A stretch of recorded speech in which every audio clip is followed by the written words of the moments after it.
Ungoliant took the form of a monstrous spider, though what she truly was remains unknown. Melkor found her in the ravine of Avathar, on the dark southern shores of Aman, where she had hidden herself in the lightless depths.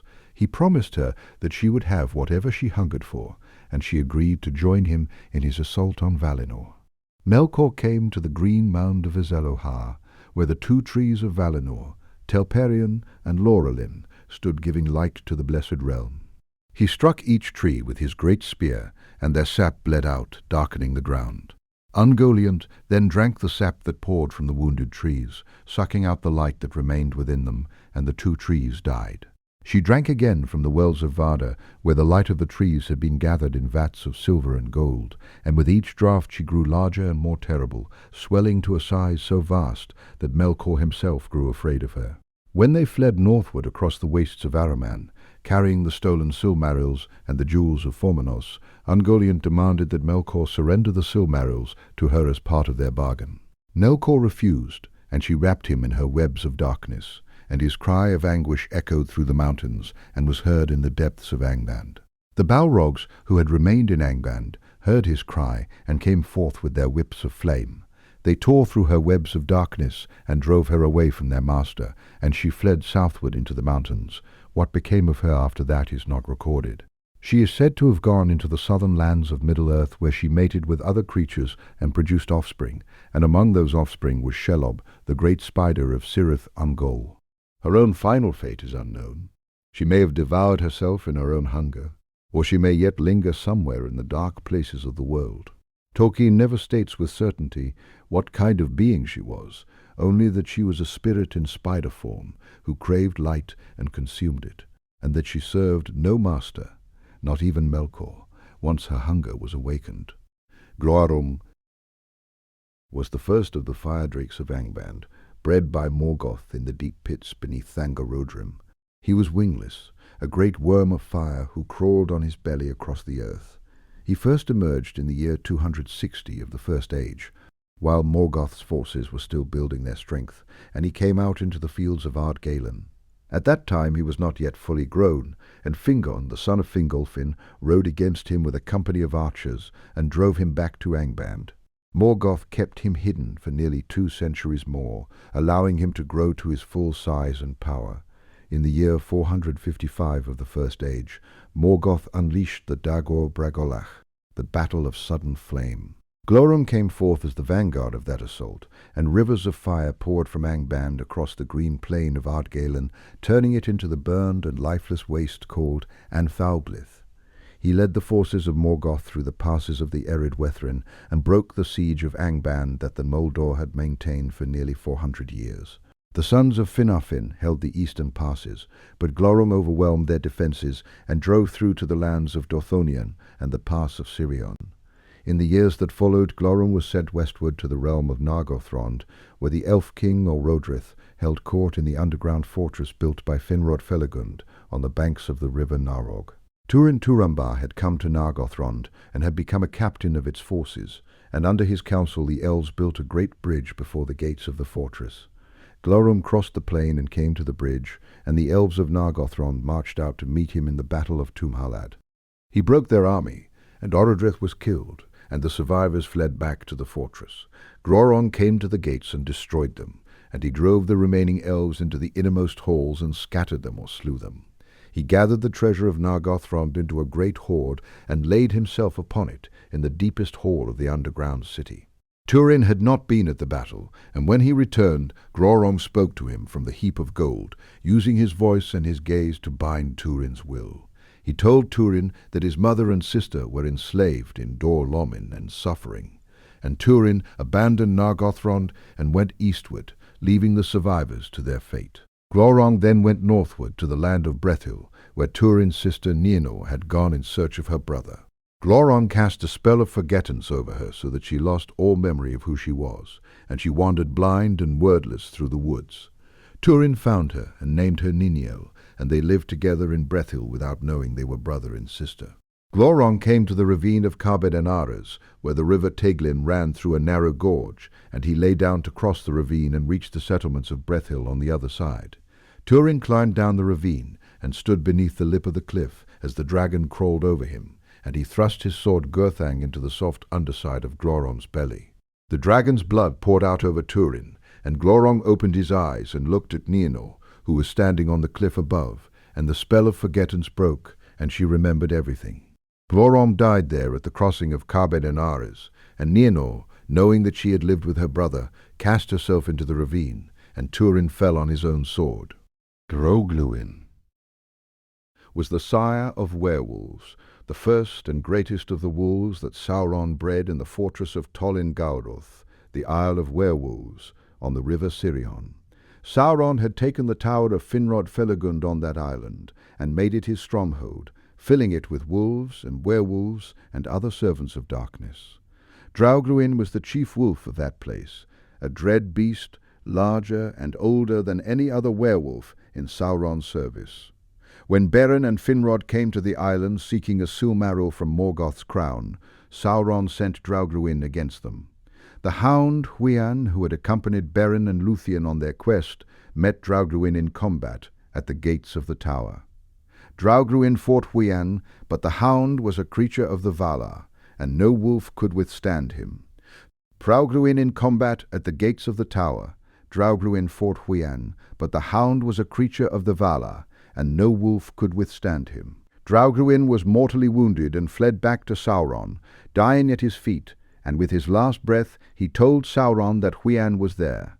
Sauron then took the shape of a wolf and went out to fight Hwyan himself, but Hwyan defeated him as well, and Luthien forced Sauron to surrender the tower.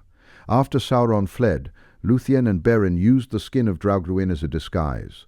Beren wore the werewolf's form, and Luthien took the shape of the bat Thurin-Wethil, and together they passed through the gates of Angband in those shapes, carrying them past the wolves and dragons that guarded Morgoth's fortress. Carcharoth was the greatest wolf ever to live in Angband, bred from the line of Draugluin and fed by Morgoth himself on living flesh. Morgoth raised him in the courts of Angband, and sat him beside his throne, and he grew to a size beyond any other wolf that had walked the world. When Beren and Luthien came to Angband in disguise, Luthien sang Morgoth to sleep, and Beren cut a Silmaril from the iron crown. As they fled, Carcharoth stood at the gate of Angband, and Beren held up the Silmaril in his hand, and the wolf was struck by the holy light and shrank back. But Beren reached out his hand, and Carcharoth bit it off at the wrist, swallowing both the hand and the Silmaril within it. The Silmaril was a jewel of the light of the two trees, and it burned inside the wolf's flesh with a fire that no evil could endure. Carcharoth was driven mad by the burning, and he fled howling from the gates of Angband and ran southward into the lands of Beleriand. He came into the forests of Doriath, the hidden kingdom of Thingol, and he tore through the woods in agony, slaying every living thing he encountered. The hunt for Carcharoth brought together Beren, who had survived the loss of his hand, and King Thingol, and the hound Huan, and the elf lords Mablung and Deleg. They tracked the wolf through the forests of Doriath, and when they found him, the Silmaril's light blazed through his body, and his eyes burned with a terrible fire. Huan leapt upon Carcharoth, and the wolf seized the hound in his jaws, and they fought to the death. Carcharoth bit Huan, and the hound was mortally wounded, but Huan killed the wolf. Beren was also mortally wounded in the fight, and he died in the arms of Luthien. The Silmaril was recovered from Carcharoth's belly, and it was placed in the necklace now Glamir, but the wolf's rampage had broken the girdle of Melian that had protected Doriath, and the realm was left open to its enemies. Gothmog was the lord of Balrogs, the highest captain among the demons of shadow and flame who served Morgoth. He carried a black axe and a whip of flame, and he led the Balrogs in battle throughout the wars of Beleriand. He first appears in the history of the First Age at the battle after the Dagor Nuin Gileath, the battle under stars, when Fëanor pursued the forces of Morgoth toward Angband after the return of the Noldor to Middle-earth. Gothmog and a host of Balrogs came against Fëanor at the very gates of Angband, and they surrounded him and beat him down with their whips. Fëanor was mortally wounded and would have been slain outright if his sons had not come to his rescue and carried him away toward Mithrim. Fëanor died soon after, and his body burned to ash as his spirit departed. In the Nirnathanoediad, the battle of unnumbered tears, Gothmog led the Balrogs in the assault on the eastern army of the elves and men. Fingon, the High King of the Noldor, fought at the front of the battle, and Gothmog came against him with a great force. Gothmog struck Fingon with his black axe, and Fingon fell, and the Balrogs beat his body with their whips and trampled it into the dust of Anfauglith. Húrin, the lord of the men of Dorlomin, held the rear guard as the army of the elves and men broke, and he stood at the pass of Sirion with a handful of warriors, while Turgon of Gondolin retreated with his host.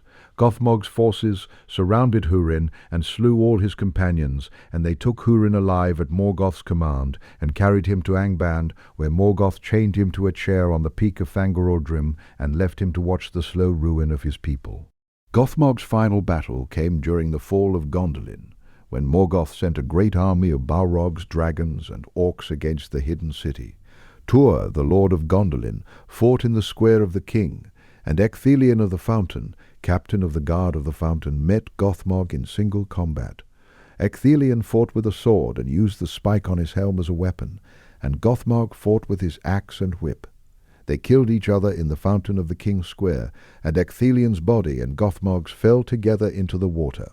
The fall of Gothmog did not save Gondolin, which burned that night, but the lord of Balrogs was destroyed. Ancalagon. The Black was the greatest of the winged fire drakes, bred by Morgoth in the pits of Angband during the War of Wrath. The host of Valinor, led by the Maiar and the Vanyar, had come to Middle-earth and broken the armies of Morgoth in the great battle that ended the First Age. Morgoth's forces were driven back into Angband, and the host of Valinor prepared to destroy his fortress. In his last desperate hour, Morgoth released the winged dragons, which had not been seen before, and Ancalagon led them forth. The dragons came out of Angband in a storm of fire and smoke, and they drove the host of Valinor back from the walls of Thangorodrim. The sky was filled with fire, and the earth shook, and the elves and men of the host of Valinor were beaten back toward the sea. Eärendil came in his ship, Vingilot, which the Valar had hallowed and set in the heavens as a star, and he bore a silmaril on his brow. The great birds of Manwë, the eagles, flew with him, and they fought the dragons in the air above the battlefield. Eärendil fought Ancalagon, and the battle lasted a day and a night, and at last Eärendil slew the great dragon and cast him down from the sky. Ancalagon fell upon the towers of Thangorodrim, and the weight of his body broke the 3 peaks of the mountain. The destruction of Thangorodrim shattered Angband and buried Morgoth's fortress beneath the rubble. Morgoth was taken captive, and the 2 remaining silmarils were recovered from his crown, and he was cast through the door of night into the void beyond the world. The text gives no measurement for Ancalagon's size, only that his fall broke the towers of Thangorodrim, and that he was the greatest of the winged dragons. The breaking of Thangorodrim ended the War of Wrath and the First Age, and the lands of Beleriand were drowned beneath the sea. Mirkwood spiders. Descended from the great spiders of the elder days, though the text does not confirm that every individual among them traced a direct line from Ungoliant. They lived in the southern parts of Mirkwood, the great forest that had once been called Greenwood the Great, before the shadow of Dol Guldur fell upon it. Thorin Oakenshield's company of dwarves travelled through Mirkwood on the Elven Road, and they came to a place where the trees were thick with webs. The dwarves were caught in the webs of the spiders, wrapped in silk and hung from the branches.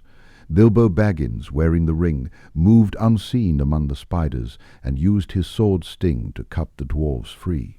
He threw stones at the spiders, and spoke to them in a mocking voice, and the spiders could speak, calling him and the dwarves by names and arguing among themselves about whether to eat their captives at once or wait.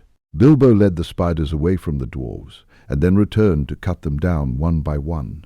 The spiders pursued the company through the forest, and Bilbo fought them off with sting and with stones, and the dwarves fought with what weapons they had.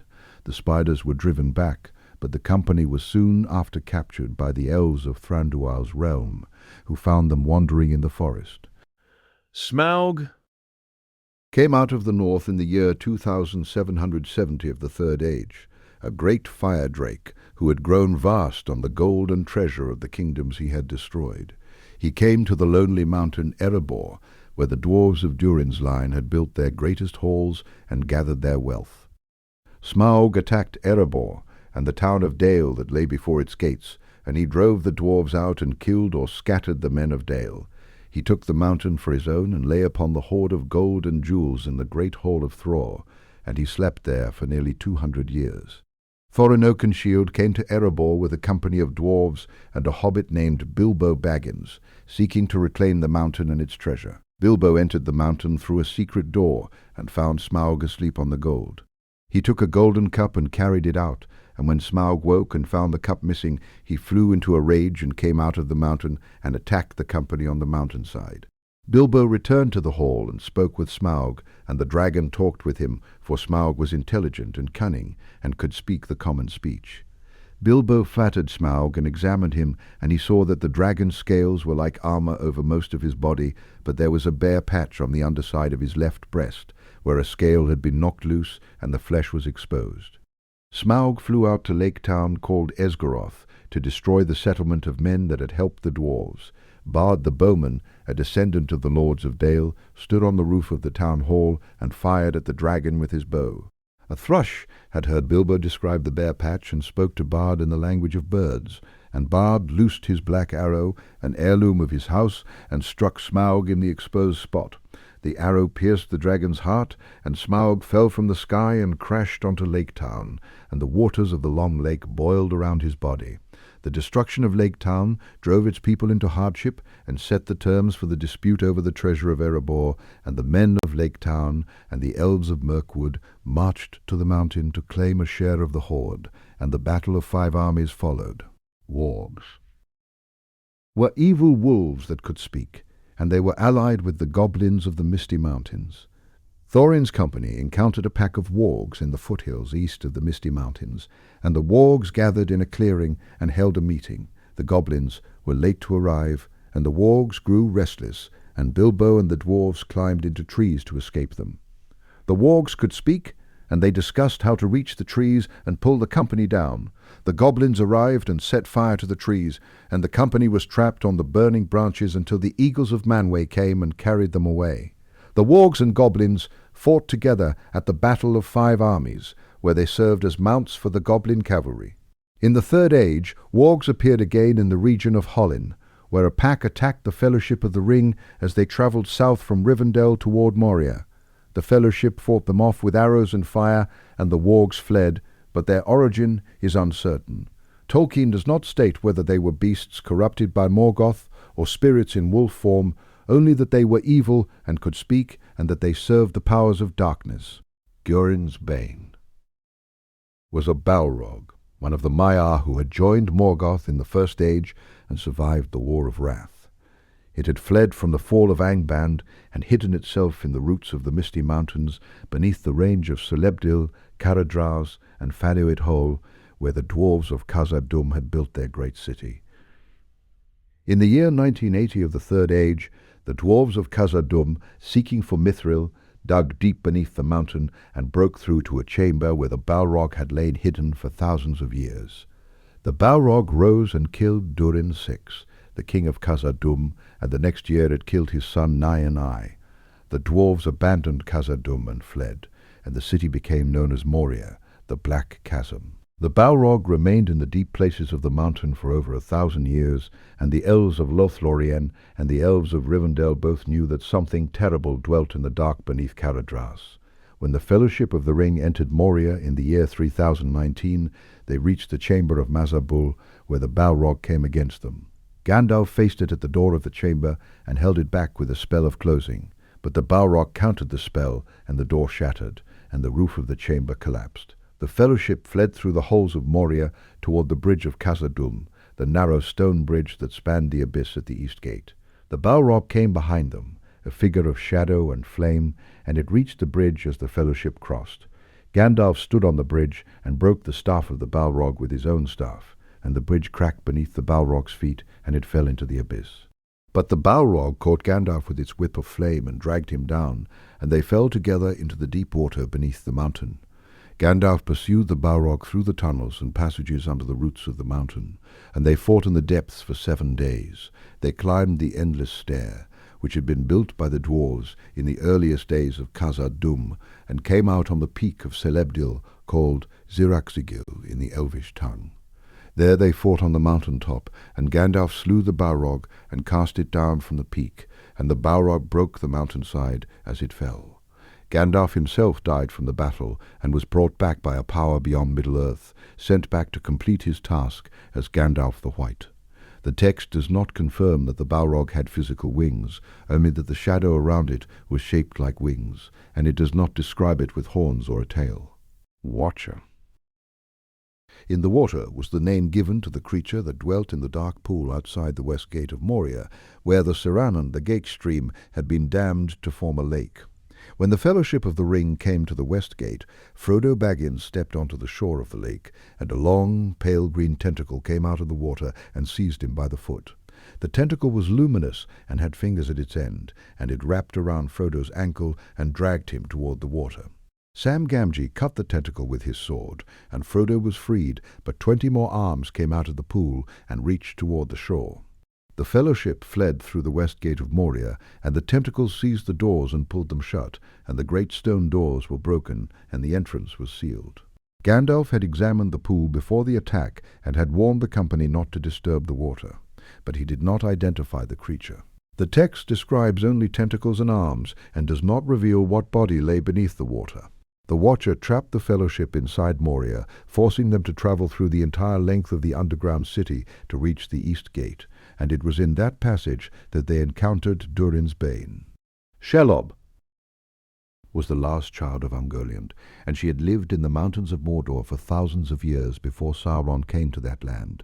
She dwelt in a network of tunnels above the pass of Cirith Ungol, on the western border of Mordor, and she fed on any living thing that came through the pass.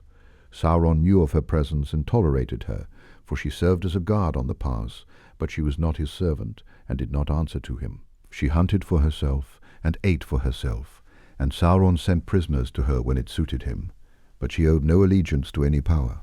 Gollum had been captured by Sauron's servants and released, and he knew of the pass of Cirith Ungol and of Shelob's tunnels, and he led Frodo and Sam through the pass, intending to let Shelob kill them so that he could take the ring from their bodies.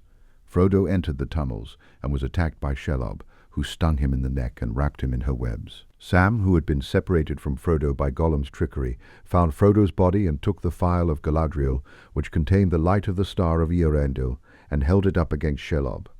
The light burned her, and Sam stabbed her with sting in the eyes and beneath her body, and she retreated into the tunnels, wounded and blinded.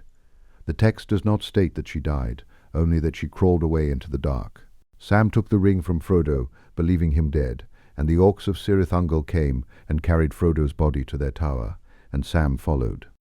Nazgûl were the 9 ringwraiths, men who had accepted the 9 rings of power from Sauron in the Second Age. The rings gave them long life and power and wealth, but they corrupted them, and over the centuries their bodies faded until they became invisible to mortal eyes, and existed only as shades bound to the one ring. Their leader was the Witch King of Angmar, who had destroyed the northern kingdom of Arnor. He came to the kingdom of Rudor, and built the fortress of Carn Dum, and made war on the Dúnedain of the north. He killed the last king of Arthedain, Arvedui, and his forces overran the remnants of Arnor. The Witch King's conquest of Arnor was completed in the year 1975 of the Third Age, when the army of Gondor and the elves of Lindon defeated him at the Battle of Fornost, but the kingdom of Arnor was already broken, and its people scattered. The Witch King then went south and took the city of Minas Morgul, which had once been Minas Ithil, the Tower of the Moon, and he made it his stronghold in the mountains bordering Mordor. In the year 3018, Sauron sent the 9 to hunt for the One Ring, which had been found by the hobbit Frodo Baggins in the Shire. The Nazgûl rode horses through the lands of Eriador, and they came to the village of Bree and to the town of Weathertop, where the Witch King stabbed Frodo with a Morgul blade. The blade broke off in Frodo's shoulder, and the wound would have turned him into a wraith under the Witch King's command, if Elrond had not healed him. The Nazgûl pursued Frodo to the ford of Bruinen, where the waters of the river rose at Elrond's command and swept away the Nazgûl's horses, and the 9 were forced to return to Mordor, to take new mounts.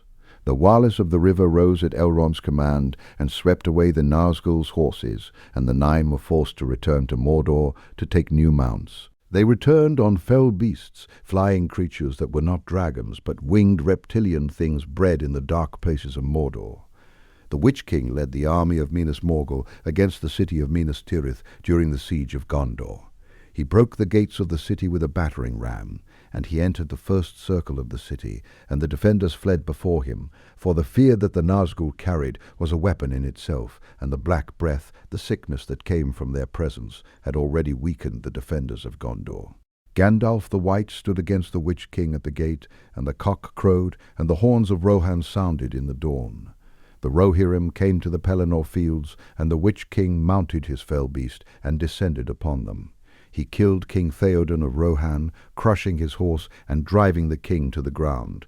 Merry Brandybuck, the hobbit, stabbed the Witch King in the leg with a blade forged in the wars of Arnor, and Eowyn, the niece of Theoden, drove her sword into the Witch King's face. The Witch King was destroyed, for the prophecy had said that no man could kill him, and Merry and Eowyn were not men. The remaining 8 Nazgul flew over the army of the west as it marched on the Black Gate of Mordor, and they attacked the soldiers with fear and with the fire of their beasts. When Frodo cast the One Ring into the fire of Mount Doom, the ring was destroyed, and the 9 rings lost their power, and the Nazgul were unmade. Their bodies, such as they were, dissolved, and their robes fell empty from the sky, and the creatures they rode plunged and died. The destruction of the ring ended the power of Sauron and the existence of the 9, and the fire of Mount Doom consumed the ring and everything that had been bound to it.